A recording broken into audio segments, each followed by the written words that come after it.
Biz sizlar bilan Faberlic kompaniyasining Fitopolis seriyasidan vitamin C ni master klassini ko'rib chiqamiz.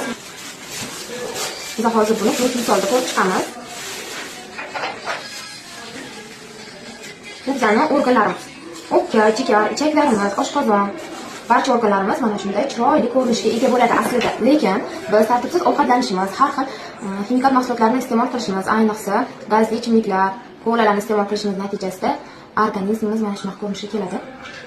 Fast foodlar ham ayniqsa qaranglar qarab ketganmi? Ko'rdinglarmi? Va biz bu narsani bir marta, ikki marta iste'mol qilib chegaralanib qolmaymiz. Doimiy kamida bir mahal bu narsalarni iste'mol qilamiz. Va yillar davomida bizning organizmimiz juda ham xunuk ko'rinishga kelib qoladi. Hozir guruchni ham ko'rsataman, qay darajada qorayib ketganini. Guruch qop-qora ko'rinishga kelib qoldi. Endi tabiiyki bizning organizmimiz bu holatdan chiqib ketishi uchun, toza bo'lishi uchun tashqi muhitdan yordam kutadi. Mana qaranglar, hech ochiladigan narsaga o'xshamaydi, to'g'rimi? Bizlar mana shunaqa noto'g'ri ovqatlanishimiz natijasida ayniqsa jigarimiz mana shunaqa ko'rinishga kelib qoladi. Buning uchun bizga Faberlic kompaniyasining vitamin C si yordamga keladi. Hozir buni ko'zingizning oldida qanaqa ishlashini ko'rsatib beraman.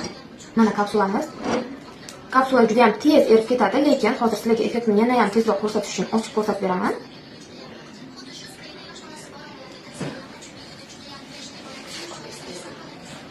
Mana bitta kapsulani soldim. Endi aralashtirganimizda qaranglar. Suv ochardi. Ko'rdinglarmi? Oqadi. Guruchimizni qaranglar, hali ham qora ko'rinishda. Endi buni yana ozgina aralashtirib, ozgina vaqt beradigan bo'lsa, guruchimiz ham oppoq ko'rinishga keladi.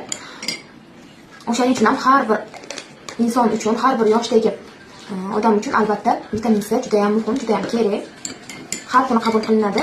Ikkita kapsuladan bir mahal ovqat paytida. Mana guruchni ko'rsanglar oppoq bo'lib qoldi. Hozir yana bir pasdan keyin suvi ham oq, prozrachniy ko'rinishga keladi. Hozir mutli bo'lib turibdi, oq bo'lib. Bir pasdan keyin oddiy suvga o'xshab tinna holatga kelib qoladi. Mana guruchlarimiz уже oppoq ko'rinishga keldi.